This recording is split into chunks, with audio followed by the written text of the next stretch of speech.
गणेंद्र जी, हवाला ये दिया जा रहा है कि पिछले कुछ दिनों में जब बारिश हुई तो दिल्ली डूबी, उससे पहले जब गर्मी पड़ी तो दिल्ली जो है प्यासी रह गई थी। इन सब के बीच अभी जो है ठंड का मौसम आ रहा है, यहाँ पहले से जो है ये चुनौती है दिल्ली के सामने दमघोटू माहौल वाली। इन तमाम मुद्दों को, अव्यवस्था को जो है मुद्दा बनाया जा रहा है बीजेपी की ओर से। देखिए, भारतीय जनता पार्टी जब से दिल्ली का चुनाव हारी है और लगातार हमसे हारती जा रही है। 2015 में भारतीय जनता पार्टी हारी, 2013 में हारी, 2020 में हारी। भारतीय जनता पार्टी दिल्ली की हार को बर्दाश्त नहीं कर पा रही, क्योंकि दिल्ली की हार का सदमा मोदी जी के और अमित शाह के दिमाग पे जाके लगा है। उन्हें लग रहा है कि अरविंद केजरीवाल ने हमें हरा दिया। एक छोटी सी पार्टी जिसको सुपारी जैसी पार्टी। गणेंद्र जी, ये बात तो ठीक है, ये आप लोगों की तरफ से लगातार दावे होते रहे, लेकिन जो फैक्ट है, मतलब दिल्ली में अव्यवस्था तो हुई है ना, इसमें कहीं ना कहीं केजरीवाल जी के ना होने से सरकार के कामकाज पर असर तो पड़ा है ना। देखिए, दिल्ली की सरकार दिल्ली के लोगों के लिए कमिटेड है। अरविंद केजरीवाल के जेल में जाने के बाद भी दिल्ली की सरकार ने कोई काम रुकने नहीं दिया।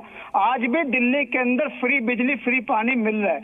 आज भी महिलाओं की यात्रा फ्री में हो रही है। आज भी बुजुर्गों की तीर्थ यात्रा हम फ्री करा रहे हैं। हम दिल्ली के कामों में लगातार लगे, लेकिन भारतीय जनता पार्टी बैकडोर से दिल्ली की सत्ता हथियाने की कोशिश कर रही है। गणेंद्र भारद्वाज जी, आप दिल्ली की जनता के साथ पूरी संवेदनाएं रखते हैं। आपने अपने कमिटमेंट का जिक्र किया।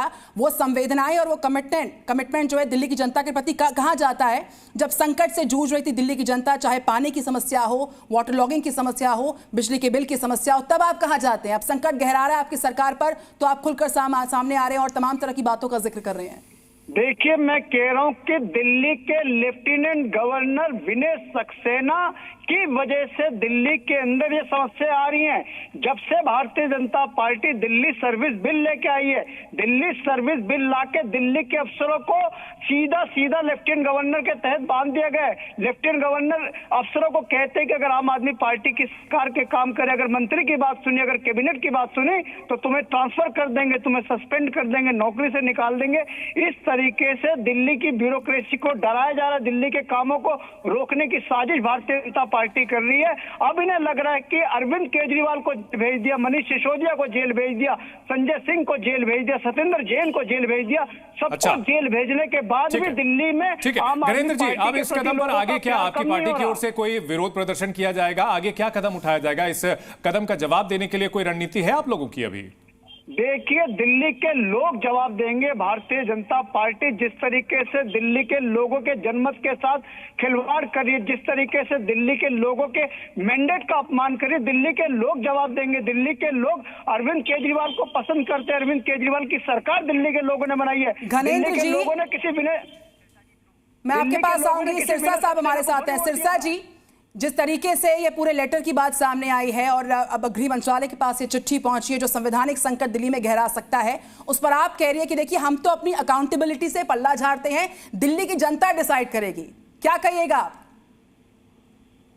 नहीं, ये तो शुरू से पल्ला झाड़ते आए हैं। दिल्ली पानी में डूबती है तो कहते हैं ये बरसात का कसूर है, भगवान हमारे साथ जाती कर रहे हैं। दिल्ली गंदी हवा से जूझती है तो कह देते हैं ये पंजाब के किसानों का कसूर है, इसमें हमारा क्या कसूर है।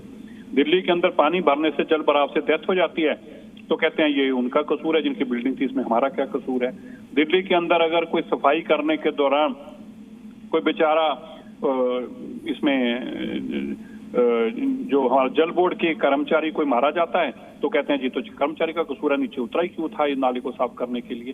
तो आम आदमी पार्टी का एक ही फलसफा है, हर चीज के लिए भगवान से लेके इंसान तक को ब्लेम करना, लेकिन अपनी नाकामी की कभी चर्चा ना करना। अब बताइए, देश में, मुझे बताइए, पूरे देश में एक एग्जांपल दे दीजिए, कौन सी ऐसी सरकार है जो दिल्ली का आधा बजट इस चीज पे खर्च करती है, ये बताने के लिए कि हम ईमानदार हैं, ये बताने के लिए कि हम ईमानदार हैं। दिल्ली का हजारों करोड़ रुपए टीवी पे खर्च किया जाता है बताने के लिए कि हम ईमानदार हैं। बताइए, ऐसी कौन सी ईमानदारी आपने इससे पहले देखी? कोई ईमानदार आदमी आज से पहले देखा हो जो ये बताने के लिए कि मैं ईमानदार हूं 5-5, 7,000 हजार करोड़ रुपया एड पे, टीवी पर, अखबारों पे लगा के कहे ईमानदार सरकार? ठीक है, बहुत शुक्रिया आप दोनों का हमारे साथ बात करने के लिए। तो इस वक्त की बड़ी खबर यही थी कि राष्ट्रपति की ओर से यह चिट्ठी, जो कि बीजेपी विधायकों ने लिखी थी, राष्ट्रपति शासन की मांग वाली चिट्ठी, वो गृह मंत्रालय को भेज दी गई है। इस वक्त की बड़ी खबर, मांग की गई है कि दिल्ली में राष्ट्रपति शासन लगाया जाए, क्योंकि दिल्ली वालों को सरकार की ओर से जो काम होते हैं वो नहीं हो पा रहे हैं और इसी को लेकर के बड़ा सियासी घमासान होने की उम्मीद है।